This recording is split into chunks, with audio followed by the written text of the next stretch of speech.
Okay. And Kim, I'm going to move the view Yep. so that it's focusing on you Yep. or on me when I'm talking. Hmm. Brilliant. Okay. Thanks very much, everyone, for coming. Um, I'm Camilla Reeve, and I run Pale Well Press, publishing books about environment, human rights, and well-being. And I'm absolutely thrilled this evening that we've got Kim Whysall-Hammond here talking about and reading from Messages from the Road, one of our latest books. In her book, each poem takes its title from the messages we encounter on motorways. She's going to be telling us about that in a minute, but she uses them to talk about emotion, memory, journeys, as well, emotional as well as physical. Um, our organization, Pale Well Press, exists principally to improve access to book publication for refugees and other writers on challenging issues. And up till now, we've produced about 80 books, 30 of them on human rights. But like Kim, I'm an author that writes about well-being and the loss of well-being, grief, bereavement, confusion, alienation. And so those are very important parts of what we publish. Some of you already know Kim, but for those who don't, here is a very brief introduction. I'm going to read it. Apologies for that. Kim Whysall-Hammond grew up in London, but now lives on the edge of a small Berkshire town. She started as an astronomer. That's something I always wanted to do, but didn't have the math, and has worked on climate change models, developed messaging systems, and run a large data networking team. All these activities were influenced by a love of science fiction and her determination, which I applaud, not to do anything that was thought of as suitable for a girl. Kim started sharing poems on a WordPress.com blog and has been published in a variety of UK and USA journals, both online and in print. These include Ink, Sweat and Tears, the Martello, Black Noir Review, and Drake, as well as anthologies from Arachne Press and ourselves at Pale Well Press. She also writes speculative poetry. I write speculative fiction, so I do know something about that. And her poem, As Slow as Starlight, won third place in the 2023 Science Fiction Poetry Association Dwarf Star Awards. And now I'm going to have great pleasure in handing over to Kim and asking if she'll start by telling us how this book came into being. Thanks, Camilla. And hello, everybody. It's great to have you here. So good to see you.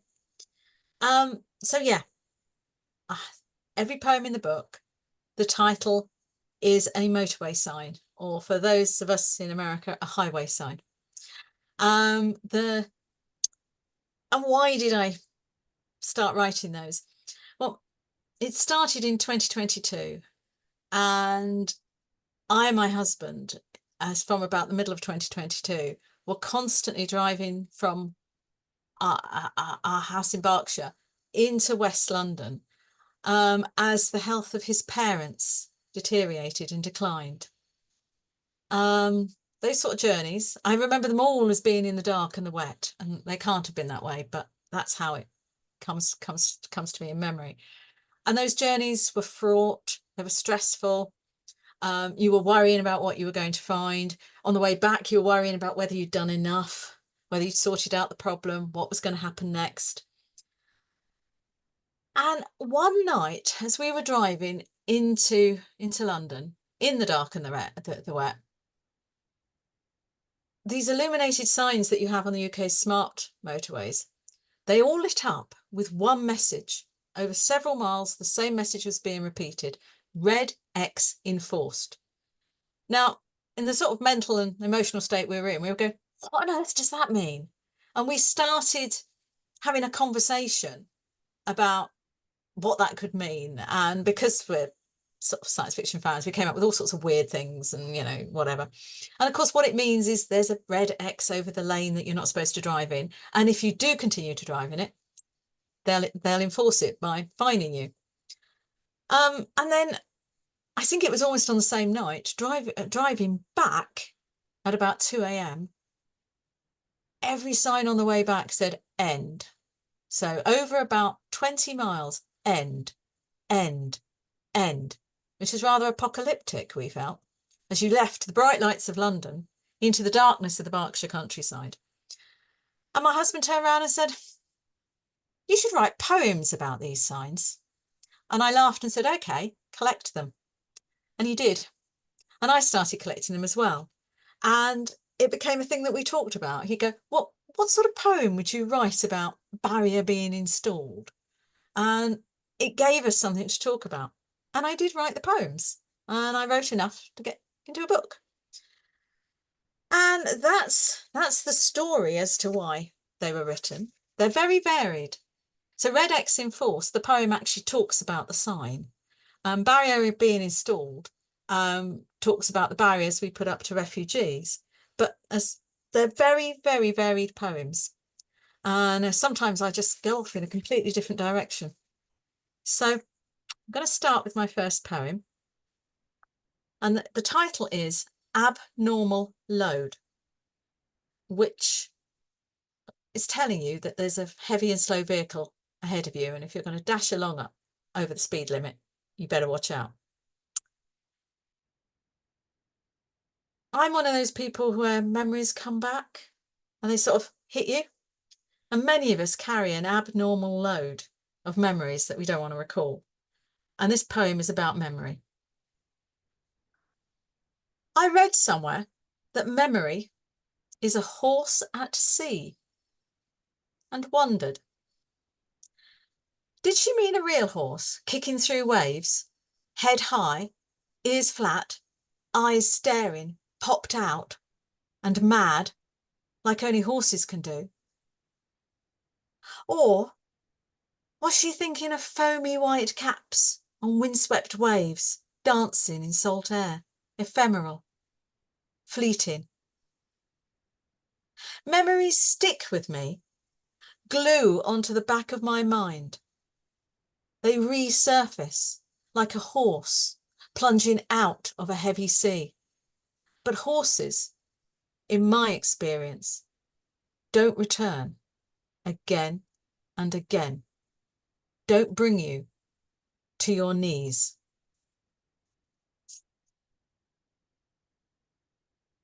The next poem is Red X Enforced, that famous sign. Troubling sign, sigil from a hidden sibyl. One that likes a dark crow in the long, wet road night. One that curdles meaning. I grapple the weather, turn up the heat, peer through light glancing off of my windscreen, bottle down grief and loneliness. The certain knowledge that all has changed. Nothing is clear anymore. Absence is a state of the heart. The wrong people die each time, at the wrong time. Warm engine, bleak hearts. We leave his death behind in London, further and further behind in a blurred passage west. Thank you. Workforcing road. It's a fairly obvious sign, I think. Somebody's working in the road.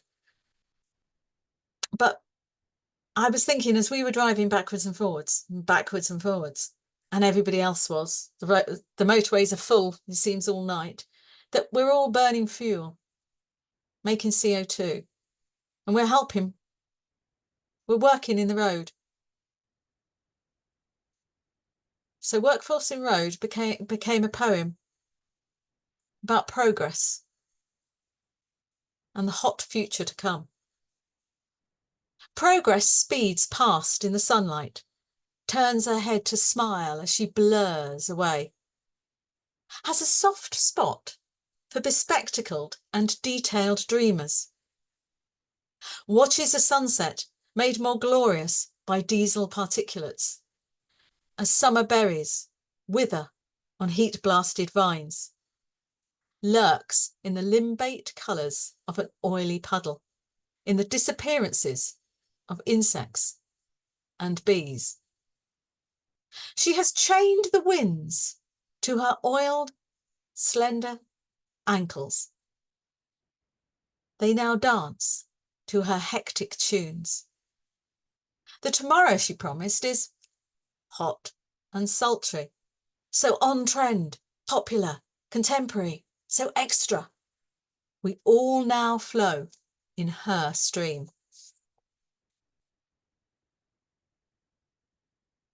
Thank you. Now, the next one's No Lane Changes. Now, I grew up in the 60s and 70s, and girls was just supposed to be girls. And I was always a tomboy. So I was always slightly out of my lane. And that's where this poem went. No lane changes. Always somewhat out of my lane, veering across that embossed white line between girlhood and boyhood. A sweet little thing, plaited hair, starched cotton dress, knees and shoes scuffed by rough games.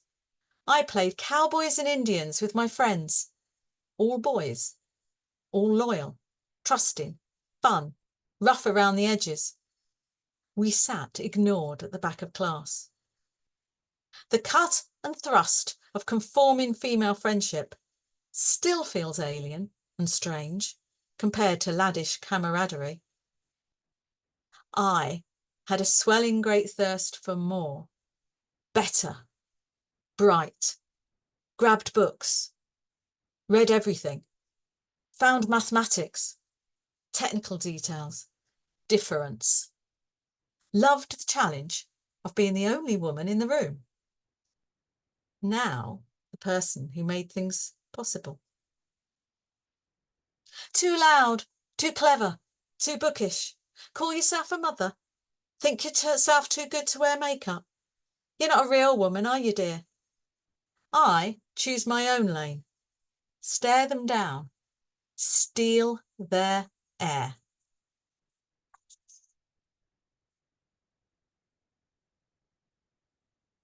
Thank you. Barrier being installed, which Camilla's told me is one of her favourites.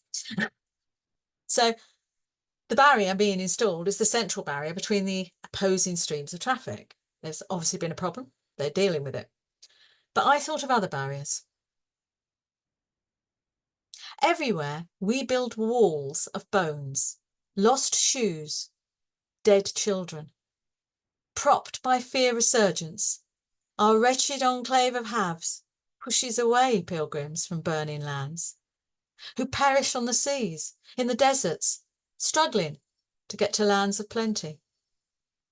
We need a wall of open hands that reach out, pull them in. A wall redolent with scents of high snows and vineyards, the balm of learning, the aroma of a peaceful life. A wall of clean beds, safe sleeping, free from memories of strife and conflict. They are us. Look into their eyes. Our ancestors walked and sailed here. We all came from elsewhere, all migrants once. One bad flood, storm, wildfire, invasion, and we are they.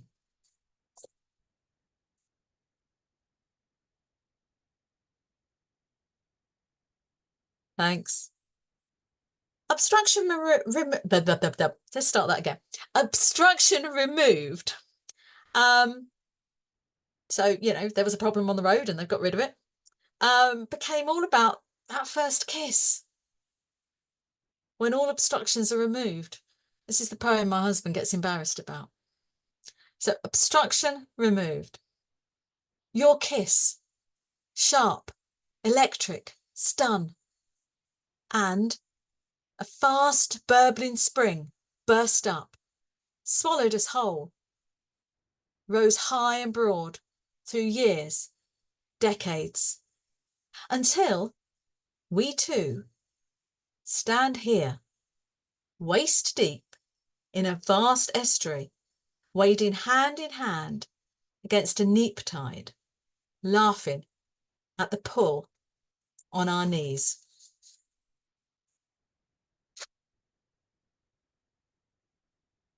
Thank you. The next one is follow diversion, which is fairly simple road sign. Yeah, follow the diversion. And that brought back a memory of a very long traffic jam in the Netherlands many years ago.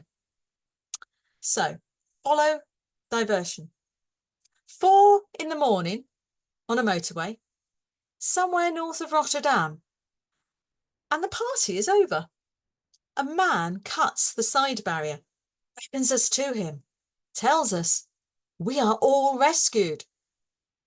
It is a warm summer's night, and none of us tell him, he is a policeman after all, that during the last 4 hours of stoppage, we stranded have swapped food and drink, especially drink. All that duty-free was waiting to be used after all.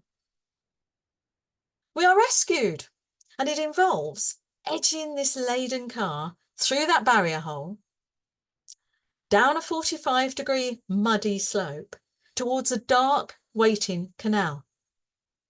Truly sobering, but I do it, the first car down, desperate not to slide, not to end in deep water.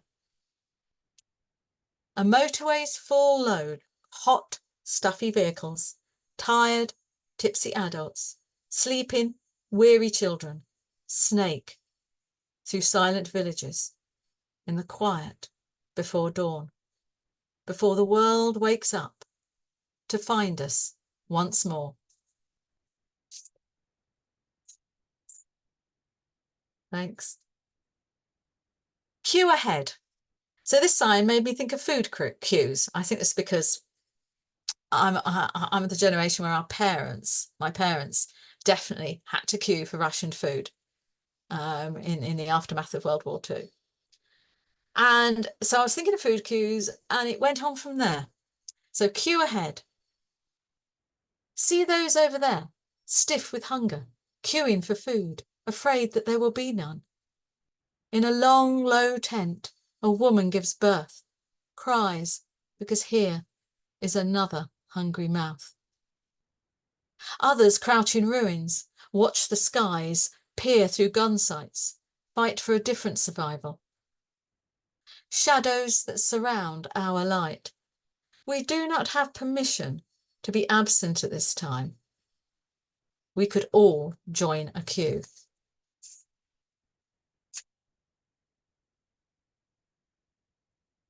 There's 2 more poems. Wide Load Straddling Lanes is this one. So it became a poem about getting around an obstacle. So wide load straddling lanes. Birds, bees, children, trees, all collateral damage in the pursuit of wealth, of keeping score against the other guy. In this season of despair, of frantic distraction, we must not be anything than wide awake. An unflinching eye and heart is needed for that toddler to one day walk through green meadows, pick flowers with her love at sweet 16, for those bees to keep us fed by the simple act of feeding themselves, for the sunrise melodies that should pour through every city, township and suburb, every place of work and worship. We need to see everything, give thanks, and make a better future. And then my last poem is Contraflow, and it's about taking one's thoughts and ideas and rolling with them. Contraflow. Roll a newborn thought between your palms. It becomes a tree, codominant stems, strong, salient. Maybe a bird, a feathered thing. Don't let it foam away. Perhaps a dolphin, slipping through our many lives, strong and free. Or a tiny monkey, ready to clamber up the crevices of this world. Romp. Dance with it. Don't let it fogey. Let it roll. Thank you. And that's it for the moment. That's absolutely lovely. And I now have several new favorites. So thank you very, very much. It's great when you come across a manuscript that has poems that make you sit up and really notice things. As an editor, I see a very large number of manuscripts, and very often I think, yep, fine, but not for me. But I just had to have this one. So thank you, Kim, for asking Thank and you. and for living with my edits and so on as we got the book ready. It is actually a really satisfying book to have and to read.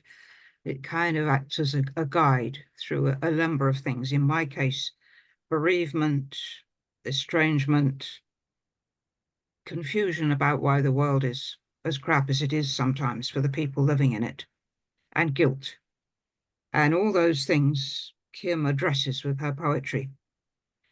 Now, if you would like all of you to unmute, um, we can, first of all, let's have some applause for this brilliant book. And then if you have any questions, please use the reactions button in your screen to put your hand up, and I will ask you to say what it is you've got in mind. But right now, if you'd like to unmute, that would be fantastic, including lots more people, Erling, Jan, and Joe, if you want to, that's brilliant. Okay, wonderful. Thank you. Thank you very much.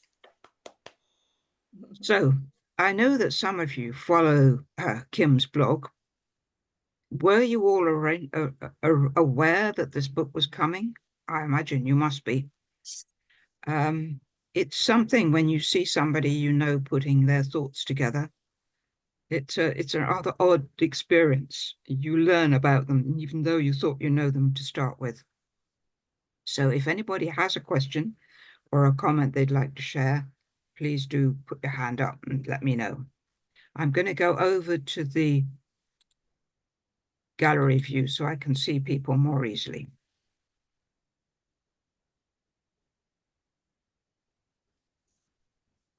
So I know what I want to ask. These poems feel like you're a very visual person. You react strongly to images. Is that the way you think your mind starts with a poem, or is it just this particular book which has affected you like that? I think it's always been the way I've written poems. I often, would be driving and be caught by a sunset. And, I have to be very careful to drive safely after that, but I'm staring at that sunset. And I would try and remember the sunsets by coming up with the words that described them. And I always wrote poetry as a kid. My primary school was all about making pots, painting paintings, and writing poetry. Maths came when I was about 11, when I went to another school. I'd use poetic phrases to remember things and to remember things my children did and things like that. And so I think I am quite visual. And my father was an artist, and in the recent years, I've started painting, and I do very get gripped. And sometimes if I'm trying to remember what I'm trying to paint, again, I'll come up with a poetic phrase about it. So yeah, I hadn't realised till you said it, but I'm really quite visual. It can be an enormous help. I think my first novel started when I saw some horses in a field in the middle of nowhere and started asking myself why were they there. The novel that eventually happened has almost no horses in it, certainly not that few. But it was a kind of a hook that got me into that part of my mind that was waiting to write a story. So it was kind of like a gateway. But so that's really good. Did you, I mean, you talked about 2020. Did this book occur over a very long period of time, or was it quite intense while you were writing the poems? The first few were very intense. So I think those are the ones that really talk about driving on the road, being bereaved, the wrong people die at the wrong time, that sort of thing. Mm, Because, those were the ones that I had to write at that time, in a way. I don't know whether I ever plan to share them with anybody. Um, and, there are poems about my husband grieving and such. Um, and thinking he'd let his entire family down when he'd done everything he could. Then other poems came as they came along. When I realised I was enjoying picking the titles and thinking what I could do, what helped immensely, and there are several people here from the Poetic License, and we get a prompt once a month, and it's on a different topic with a whole load of detail around that Joe Bell does for us. mhm. And I think some people may well remember some of these poems being sort of put up as a response to the prompt. And I'm sure I've had some very good advice from a couple of people, they got lose the last two lines and things like that. So I joined the Poetic License in sort of spring 2023. So, I was developing poems. And once I had the contract with you and knew I had to write new poems. But it wasn't every time that I put something in, it was something to do with that. But occasionally I go, oh, this is a motorway poem. This poem that's coming is a motorway poem. And I'm going, oh, good. So I Yeah, think I wrote the last one just before I sent the full manuscript to you in May yeah. this year. So, I must say, I find that the moment I accept a manuscript from yourself or one of the other lovely people who write for Palewell Press, almost every person says, I'm sorry, but I started writing again the moment I knew you said yes. And so it actually says in my FAQ, you know, I'm quite happy to look at extra poems or yeah, prose that come along after you've been accepted. But what's lovely about this book is even though they cover every possible imaginable human emotion and experience, they have that anchor, that they have the title that we're familiar with from driving. And I think that enables us to read. If someone said this poem is about loneliness or this poem is about confusion, we might go, oh, yeah, somebody's problems. But when you've got a thing like obstruction or warning pedestrians or something, and that leads you into a discussion about something important, it's an extremely good poetry technique. It reminds me of the technique of pretending that your poem is a recipe. You can, when you get that, or using a particular poetic form like a sonnet, it kind of frees you to address quite serious things. Having got your reader there, you can then play about, or in fact, got yourself there, because half the problem when writing a poem is yourself, you know, not being able to um, hear what you're thinking because you're worried about it, or you think it might be too heavy or too sarcastic or too vile to say something. So I think the technique of having a set of apparently daily messages that we encounter, but using them as a pathway into serious subjects. It really worked for me when I read this. I thought I've got to say yes to this. So, have any of you actually seen these poems before? As I suppose the people in Poetic License would have done. yeah. Yeah, I certainly been looking forward very much to publishing this. So one of the things that Kim and I wanted to tell you about is for those of you who can get there, there's going to be another launch, and it's going to be a face-to-face one. Um, do you want to tell us a bit about Risk, Kim? Okay, so RISC is the Reading International Solidarity Centre. So for those of you who aren't in England, Reading is a large town, not yet a city, just to the west of London. So the Reading International Solidarity Centre is supports refugees in the town and migrants, but also is a huge shop with fair trade goods. So the idea is it isn't just people coming locally; it's a local focus for looking at the rest of the planet. I've known it for years because I used to live in Reading. And in fact, I was there at the opening ceremony, as I was reminded when I turned up and said, "Have you got a room to book for a book launch?" They went, "Hang on." Actually, they remembered my husband, and then they, "Oh yeah, you've changed your hair," to me. Um, and it's in the centre of Reading. There's some lovely rooms and a kitchen for a book launch and party. Um, the date, the 19th of October, Saturday the 19th of October, is part of the Reading International Festival.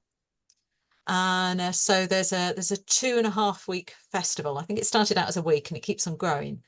And we are part of that because, you know, the book, when it touches on like poems like Barrier being installed, it they're quite happy to help promote. And so we have a nice room and hopefully a nice launch and party. And it'd be lovely if any of you could make it to that. Yeah. So that starts at 7, doesn't it? Yes. Goes on It till does. potentially 8:30, something like that. Yeah. I've got the room booked through to 10 because, to be frank, there You might have be an some after clearing party. down. Yes. And it just, you know, uh, I'm it's actually, because it's part of the festival, it's a nice, you know, it's nice to have it running a little bit later. Yes, absolutely. And so the other thing which I wanted to mention is if you go back to the beginning of the chat, you will find a link that will enable anybody who wants to buy Kim's book. Or if you just come to Pale Well Press, you'll see it. It's one of the first things that you'll see.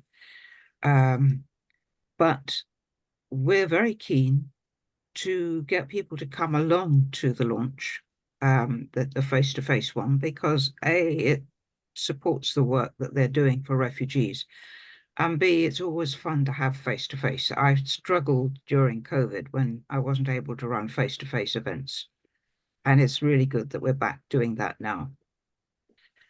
Yeah. Right. Well, I think that I would like to just thank everyone very, very much for coming.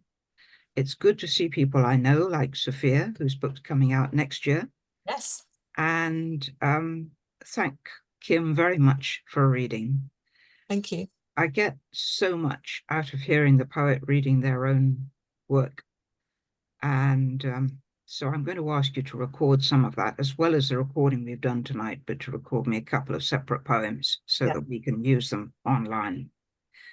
But for now, I think I would like to say thank you all very much, and let's say goodbye. And if anybody would like to say anything, feel free to unmute, and over to you guys. Hi, everybody. It's really good of you. The people have come in from all over the world. It's amazing. Yes. Yes, we have. The advantage of having a blog, I suppose, that you get to know strangers and they become friends in all sorts of corners. Yes. Yes, as I say, it's the first time I've ever seen Rebecca. We chat a lot and share. Robbie, did you want to say something? Yes, I actually, because I'm from Johannesburg in South Africa. So I Oh, wanted to know, is the book on Amazon?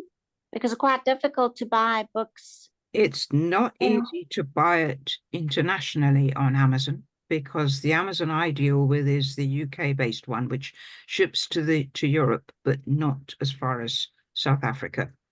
So Kim's got a plan for dealing with that. yes. Okay. Yeah. Well, you know me, Kim. You've got my blog.